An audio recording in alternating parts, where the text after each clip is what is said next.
Chapter 3 Frigga, the Queen of the Gods. Frigga, or Frigg, daughter of Fjorgyn and sister of Jord, according to some mythologists, is considered by others as a daughter of Jord and Odin, whom she eventually married. This wedding caused such general rejoicing in Asgard, where the goddess was greatly beloved, that ever after it was customary to celebrate its anniversary with feast and song, and the goddess being declared patroness of marriage, her health was always proposed with that of Odin and Thor at wedding feasts. Frigga was goddess of the atmosphere, or rather of the clouds, and as such was represented as wearing either snow-white or dark garments, according to her somewhat variable moods. She was queen of the gods, and she alone had the privilege of sitting on the throne Hlidskjalf beside her august husband. From thence she too could look over all the world and see what was happening, and according to the belief of our ancestors, she possessed the knowledge of the future, which, however, no one could ever prevail upon her reveal, thus proving that northern women could keep a secret inviolate. Of me the gods are sprung, and all that is to come I know but lock in my own breast, and have to none revealed. She was generally represented as a tall, beautiful, and stately woman, crowned with heron plumes, the symbol of silence and forgetfulness, and clothed in pure white robes, secured at the waist by a golden girdle, from which hung a bunch of keys, the distinctive sign of the northern housewife, whose special patroness she was said to be. Although she often appeared beside her husband, Frigga preferred to remain in her own palace, called Fensalir, the hall of mists or of the sea, where she diligently plied her wheel or the staff, spinning golden thread or weaving long webs of bright-coloured clouds. In order to perform this work, she made use of a marvellous jewelled spinning wheel or the staff, which at night shone brightly in the sky as a constellation, known in the north as Frigga's spinning wheel, while the inhabitants of the south called the same stars Orion's girdle. To her hall, Fensalir, the gracious goddess invited husbands and wives who had led virtuous lives on earth, so that they might enjoy each other's companionship even after death, and never be called upon to part again. There in the glen, Fensalir stands, the house of Freyja, honoured mother of gods, and shows its lighted windows and the open doors. Frigga was therefore considered the goddess of conjugal and motherly love, and was specially worshipped by married lovers and tender partners. This exalted office did not entirely absorb her thoughts, however, for we are told that she was very fond of dress, and whenever she appeared before the assembled gods, her attire was rich and becoming, and her jewels chosen with much taste. The stolen gold. Frigga's love of adornment once led her sadly astray, for in her longing to possess some new ornament, she secretly purloined a piece of gold from a statue representing her husband, which had just been placed in his temple. The stolen metal was entrusted to the dwarves with instructions to fashion a marvellous necklace for her use. This, when finished, was so resplendent that it greatly enhanced her charms, and even increased Odin's love for her. But when he discovered the theft of the gold, he angrily summoned the dwarves and bade them reveal who had dared to touch his statue. Unwilling to betray the queen of the gods, the dwarves remained obstinately silent, and seeing that no information could be elicited from them, Odin commanded that the statue should be placed above the temple gate, and set to work to devise runes which should endow it with the power of speech and enable it to denounce the thief. When Frigga heard these tidings, she trembled with fear, and implored her favoured attendant, Fula, to invent some means of protecting her from All-Father's wrath. Fula, who was always ready to serve her mistress, immediately departed, and soon returned accompanied by a hideous dwarf, who promised to prevent the statue from speaking if Frigga would only deign to smile graciously upon him. This boon having been granted, the dwarf hastened off to the temple, caused a deep sleep to fall upon the guards, and while they were thus unconscious, pulled the statue down from its pedestal and broke it to pieces, so that it could never betray Frigga's theft, in spite of all Odin's efforts to give it the power of speech. Odin, discovering this sacrilege on the morrow, was very angry indeed, so angry that he left Asgard and utterly disappeared, carrying away with him all the blessings which he had been wont to shower upon gods and men.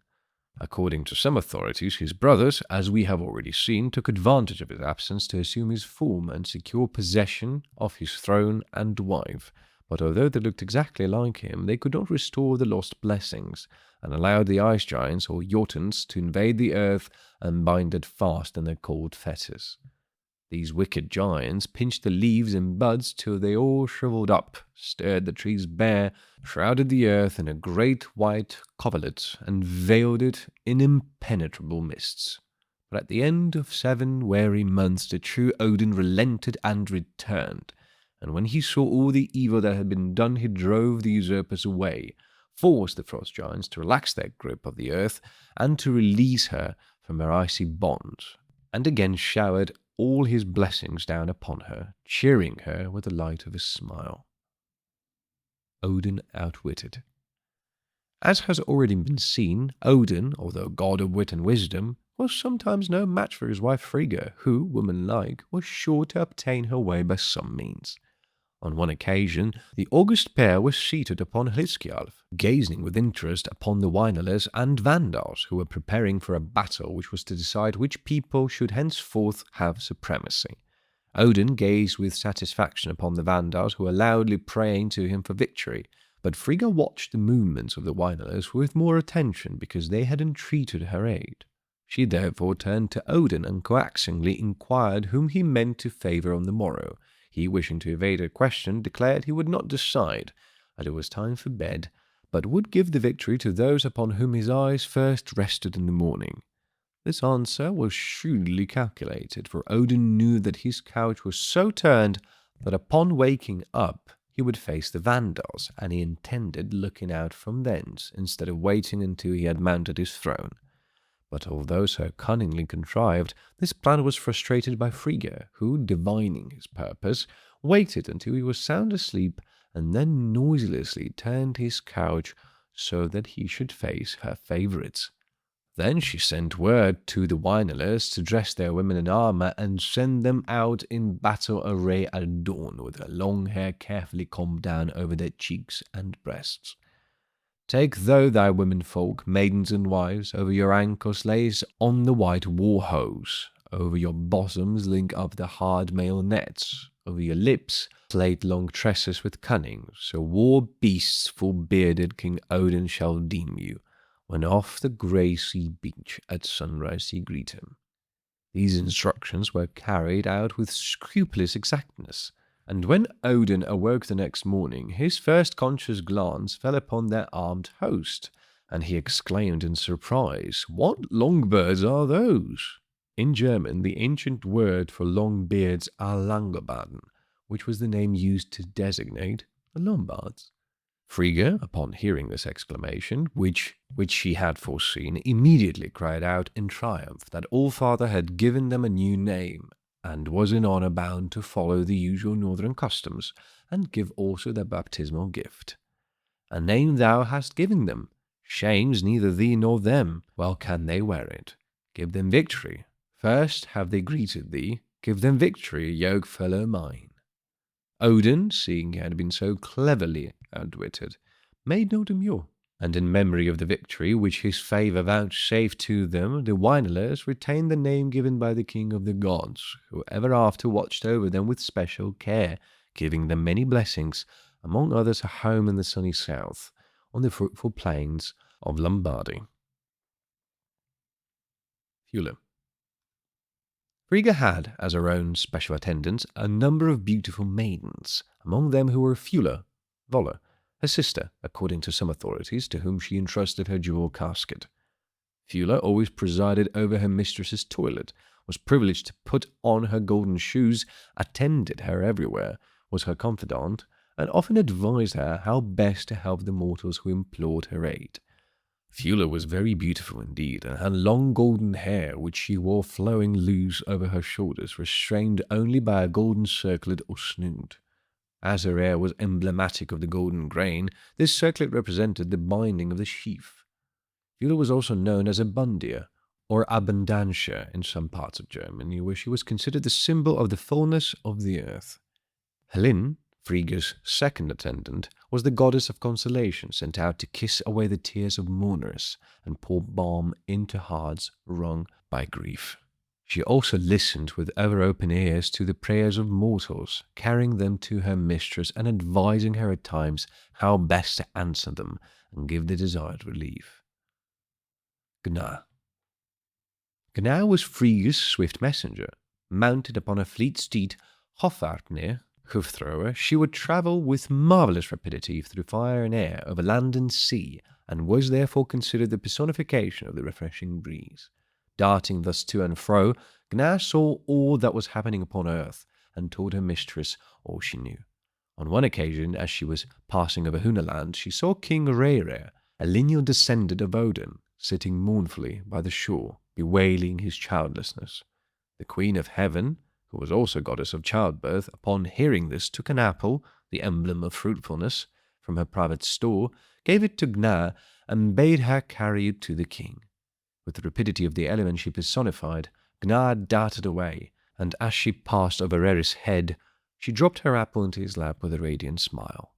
"What flies up there, so quickly driven past?" Her answer from the clouds as rushing by, "I fly not, nor do drive, but hurry fast, who flinger swift through cloud and mist and sky." The king pondered for a moment upon the meaning of this sudden apparition and gift, and then hurried home, his heart beating high with hope, and gave the apple to his wife to eat.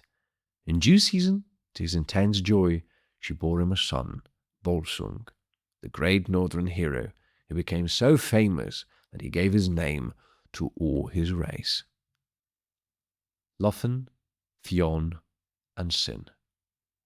Besides the three above mentioned, Frigga had other attendants in her train. There was the mild and gracious maiden Lofn, praise of love, whose duty it was to remove all obstacles from the path of lovers. My lily tool from her saddle bearing, I led then forth through the temple faring, to th' outer circle where, priests among, Lofn vows she took, with unfaltering tongue. Fionn's duty was to incline obdurate hearts to love, to maintain peace and concord among mankind, and to reconcile quarrelling husbands and wives. Sin, truth, guarded the door of Frigga's palace, refusing to open it to those who were not allowed to come in. When she had once shut the door upon a would-be intruder, no appeal would avail to change her decision. She therefore presided over all tribunals and trials, and whenever a thing was to be vetoed, the usual formula was to declare that Sin was against it. Gefjon. Gefjon was also one of the maidens in Frigga's palace, and to her were entrusted all those who died unwedded, whom she received and made happy forever. According to some authorities, Gefjon did not remain a virgin herself, but married one of the giants, by whom she had 4 sons. This same tradition goes on to declare that Odin sent her before him to visit Gylfi, king of Sweden, and to beg for some land which she might call her own. The king, amused at her request, promised her as much land as she could plough around in one day and night. Gefjon, nothing daunted, changed her 4 sons into oxen, harnessed them to a plough, and began to cut a furrow so deep and wide that the king and his courtiers were amazed. But Gefjon continued her work without showing any signs of fatigue, and when she had ploughed all around, a large piece of land forcibly wrenched it away and made her oxen drag it down into the sea, where she made it fast and called it Sealand. Gefjon drew from Gylfi, rich in stored up treasure, the land she joined to Denmark. 4 heads and 8 eyes bearing, while hot sweat trickled down them, the oxen dragged the reft mass that formed this winsome land. As for the hollow she left behind her, it was quickly filled with water and formed a lake, at first called Logrum, the sea, but now known as Malar, whose every indentation corresponds with the headlands of Sealand. Gefjon then married Skjold, one of Odin's sons, and became the ancestress of the royal Danish race of Skjoldungs, dwelling in the city of Hledra or Lethra, which she founded, and which became the principal place of sacrifice for the heathen Danes. Eira, Vara, Vor, and Snotra. Eira, also Frigga's attendant, was considered a most skillful physician. She gathered simples all over the earth to cure both wounds and diseases, and it was her province to teach this science to women, who were the only ones to practice medicine among the ancient nations of the north. Gaping wounds are bound by Ada. Vara heard all oaths and punished perjurers, while she rewarded those who faithfully kept their word. Then there were also Vor, faith, who knew all that was to occur throughout the world, and Snotra, goddess of virtue, who had mastered all knowledge. With such a galaxy of attendants, it is little wonder that Frigga was considered a powerful deity, but in spite of the prominent place she occupied in northern religion, she had no special temple nor shrine, and was but little worshipped except in company with Odin. Holder. While Frigga was not known by this name in southern Germany, there were other goddesses worshipped there, whose attributes were so exactly like hers that they were evidently the same, although they bore very different names in the various provinces. Among them was the fair goddess Holda, Hilda or Frau Holle, who graciously dispensed many rich gifts. As she presided over the weather, the people were wont to declare when the snowflakes fell that Frau Holle was shaking her bed, and when it rained, that she was washing her clothes, often pointing to the white clouds as her linen which she had put out to bleach. When long grey strips of clouds drifted across the sky, they said she was weaving, for she was supposed to be also a very diligent weaver, spinner, and housekeeper. It is said that she gave flax to mankind and taught them how to use it, and in the Tyrol, the following story is told about the way in which she bestowed this invaluable gift. The discovery of flax.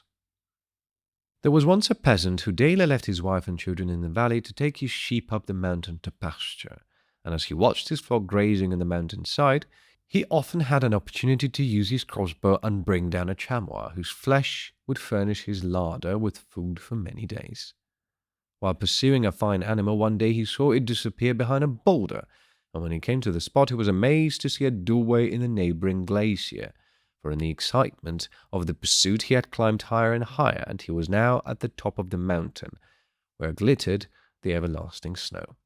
The shepherd boldly passed through the open door, and soon found himself in a wonderful jewelled cave, hung with stalactites, in the centre of which stood a beautiful woman clad in silvery robes and attended by a host of lovely maidens crowned with alpine roses. In his surprise, the shepherd sank to his knees, and, as in a dream, heard the queenly central figure bid him choose anything he saw to carry away with him. Although dazzled by the glow of the precious stones around him, the shepherd's eyes constantly reverted to a little nosegay of blue flowers, which the gracious apparition held in her hand, and he now timidly proffered a request that it might become his. Smiling with pleasure, Holder, for it was she, gave it to him, telling that he had chosen wisely, and would live as long as the flowers did not droop and fade. Then, giving the shepherd a measure of seed, which she told him to sow in his field, the goddess bade him begone, and as the thunder pealed and the earth shook, the poor man found himself out upon the mountainside once more, and slowly wended his way home to his wife, to whom he told his adventure and showed the lovely blue flowers and the measure of seed. The woman reproached her husband bitterly for not having brought some of the precious stones which he so glowingly described, instead of the blossoms and seed. Nevertheless, the man proceeded to sow the latter, and he found to his surprise that the measure supplied seed enough for several acres. Soon the little green shoots began to appear, and one moonlight night, while the peasant was gazing upon them, as was his wont, for he felt a curious attraction to the field which he had sown, and often lingered there, wondering what kind of grain would be produced, he saw a misty form hover above the field with hands outstretched as if in blessing. At last the field blossomed, and countless little blue flowers opened their calyxes to the golden sun. When the flowers had withered and the seed was ripe, Holder came once more to teach the peasant and his wife how to harvest the flax, for such it was, and from it to spin, weave, and bleach linen. As the people of the neighbourhood willingly purchased both linen and flaxseed, the peasant and his wife soon grew very rich indeed, and while he ploughed, sowed, and harvested, she spun, wove, and bleached the linen. The man lived to a good old age, and saw his grandchildren and great-grandchildren grow up around him. All this time his carefully treasured bouquet had remained fresh, as when he first brought it home, but one day he saw that during the night the flowers had drooped and were dying. Knowing what this portended, and that he too must die, the peasant climbed the mountain once more to the glacier, and found again the doorway for which he had often vainly searched. He entered the icy portal, and was never seen or heard of again, for, according to the legend, the goddess took him under her care and bade him live in her cave, where his every wish was gratified. Tannhauser. According to medieval tradition, Hulda dwelt in a cave in the Holselberg in Thuringia, where she was known as Frau Venus, and was considered as an enchantress who lured mortals into her realm, where she detained them forever, steeping their senses in all manner of sensual pleasures. The most famous of her victims was Tannhauser, who, after he had lived under her spell for a season, experienced a revulsion of feeling which loosened her bonds over his spirit and induced anxious thoughts concerning his soul. He escaped from her power and hastened to Rome to confess his sins and seek absolutions. But when the Pope heard of his associations with one of the pagan goddesses, whom the priests taught were nothing but demons, he declared that the knight could no more hope for pardon than to see his staff bear buds and bloom. Hast thou within the nets of Satan lain? Hast thou thy soul to her perdition pledged? Hast thou thy lip to hell's enchantress lent to drain damnation from her reeking cup? Then know that sooner from the withered staff than in my hand I hold green leaves shall spring, than from the brand and hellfire scorched through bloom the blossoms of salvation. Crushed with grief at this pronouncement, Tannhauser fled, and despite the entreaties of his faithful friend Eckhard, no great time elapsed ere he returned to Holselberg, where he vanished within the cave. He had no sooner disappeared, however, than the Pope's messenger arrived, proclaiming that he was pardoned, for the withered staff had miraculously bloomed, thus proving to all that there was no sin too heinous to be pardoned, providing repentance were sincere. Dashed to the hip with travel, dewed with haste, a flying post, and in his hand he bore a withered staff, flourished with green leaves, who, followed by a crowd of youth and eld, that sang to stun with sound the lark in heaven, a miracle from Rome, glory to God that makes the bare bough green, sprang in the midst, and hot for answer asked news of the knight Tannhauser. Hulda was also the owner of a magic mountain called Quickborn, which rivaled the famed Fountain of Youth, and of a chariot in which she rode from place to place when she expected her domain. This vehicle, having once suffered damage, the goddess bade a wheelwright repair it, and when he had finished, told him to keep some chips as his pay. The man was indignant at such a meagre reward, and kept only a very few of the number, but to his surprise, he found these on the morrow changed to gold. Frigga, thy wife, this way she reins her harness of rams. Hey, how she whirls the golden whip, the luckless beast, unboundedly bleat. Her wheels wildly she rattles, wrath is lit in her look. Estre, the goddess of spring. The Saxon goddess Estre, or Ostara, goddess of spring, whose name has survived in the English word Easter, is also identical with Frigga, for she is too considered goddess of the earth, or rather the nature's resurrection after the long death of winter. This gracious goddess was so dearly loved by the old Teutons that even after Christianity has been introduced they retain so pleasant a recollection of her that they refuse to have her degraded to the rank of a demon like many of their other divinities, and transferred her name to their great Christian feast. It had long been customary to celebrate this day by the exchange of presents of colored eggs, for the egg is the type of the beginning of life. So the early Christians continued to observe this rule, declaring, however, that the egg is also symbolical of the resurrection. In various parts of Germany, stone altars can still be seen, which are known as Easter stones, because they were dedicated to the fair goddess Ostara. They were crowned with flowers by the young people who danced gaily around them by the light of great bonfires, a species of popular games, practiced until the middle of the present century, in spite of the priests' denunciations and of the repeatedly published edicts against them. Bertha, the White Lady. In other parts of Germany, Frigga, Holder, or Ostara is known by the name of Brechte, Bertha, or the White Lady. She's best known under this title in Thuringia, where she was supposed to dwell in a hollow mountain, keeping watch over the Heimchen, souls of unborn children, and of those who died unbaptized. Here Bertha watched over agriculture, caring for the plants, which her infant troop watered carefully, for each babe was supposed to carry a little jar for that express purpose. While the goddess was duly respected and her retreat unmolested, she remained where she was, but tradition relates that she once left the country with her infant train dragging her plough, and settled elsewhere to continue her kind ministrations. Bertha is the legendary ancestress of several noble families, and she's supposed to be the same as the industrious queen of the same name, the mythical mother Charlemagne, whose era has become proverbial.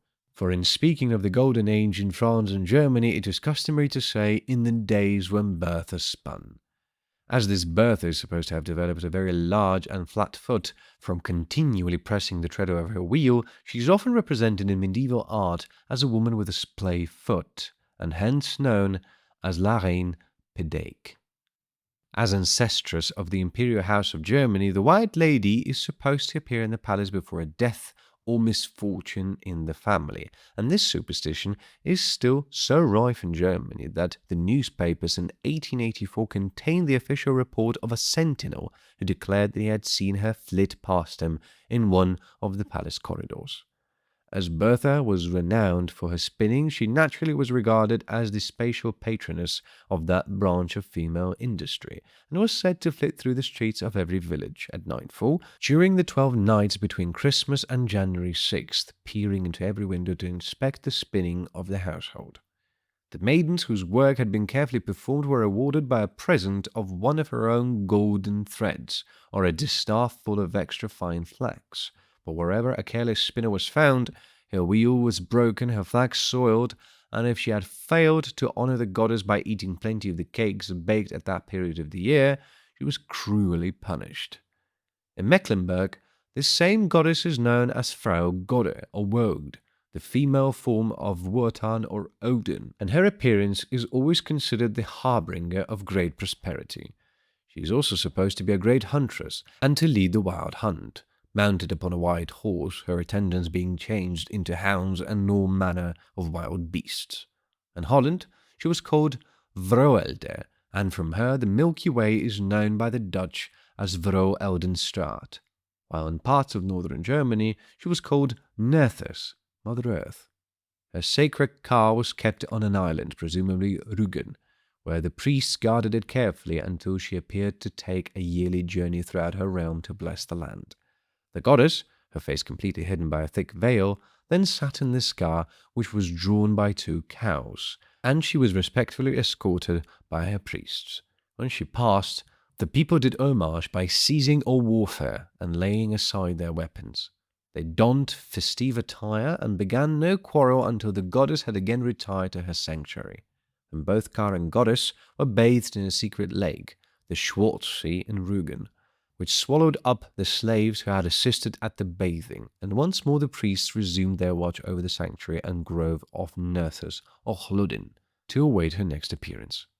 In Scandinavia, this goddess was also known as Huldra, and boasted of a train of attendant wood nymphs who sometimes sought the society of mortals to enjoy a dance upon the village green.